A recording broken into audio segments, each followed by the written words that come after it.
Ayan, dadalawin natin yung alaga natin. Yan, di ba? Cute niya, di ba? Hello.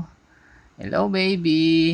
Papakita ko lang sa inyo kung paano nakakahinga ang mga ahas na kamukha nito habang may nilulunok kahit malaki pa, no? Kung makikita nyo yung bilog na yan, eto, yan. Diyan humihinga ang mga ahas. Kaya hiwalay po ang hingahan ng mga ahas. Kaya nakakahinga pa rin sila kahit malaki yung kanilang nilulunok na pagkain. Ito po ay isang ulupong, no? Kulay pa lang. Siguradong makamandag na, no? Mas makamandag pa or mas mabagsik pa ito kumpara mo sa cobra. Madalas ito nagtatago sa mga damuhan lang na ganito. Pero paminsan-minsan makikita mo rin sila sa ilalim ng lupa.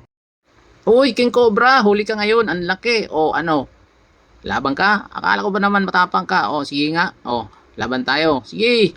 Galing nga ako doon. Pupunta nga sana ako doon. Kaya lang nakaharang ka dyan. Paano ako makakadaan? Nandiyan ka. Nag-aaway itong dalawang to eh. Itong karas-karas tsaka ahas, no?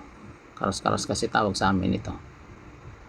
Sino kaya mananalo dito sa dalawa, no? Kulit nitong ahas eh. Pero pansin nyo ba, ininom ng ahas yung tubig na nanggaling dito sa alimasag na to, no? Malat-alat siguro ang lasa. Kaya siguro gustong-gusto nitong ahas, no? Grabe, laki, haba pa. Pag natuklaw ka nito, ewan ko na lang kung makakarating ka pa ng ospital sa tindi ng kamandag nito. Malamang sa malamang, magpapalit ka na ng birthday kapag nadali ka nito. O kaibahan ng Cobra at King Cobra. Itong nasa harapan natin ngayon, ito yung King Cobra. Yung pattern na ito na parang butterfly sa kanyang ulo, yan yung palatandaan na King Cobra ang ahas na ito. Napakadelikado ang ahas na ito. Isa ito sa pinakamakamandag na ahas sa buong mundo. Kaya wag basta-basta paglalaruan ang mga ganitong klaseng ahas. Kaya pala sobrang bigat nitong lambat. Akala ko puro isda. May napasama pa lang napakalaking ahas. Oh, laki, haba oh. Kaya pala bigat nitong lambat eh oh. Parang buhay pa, gumagalaw-galaw pa eh.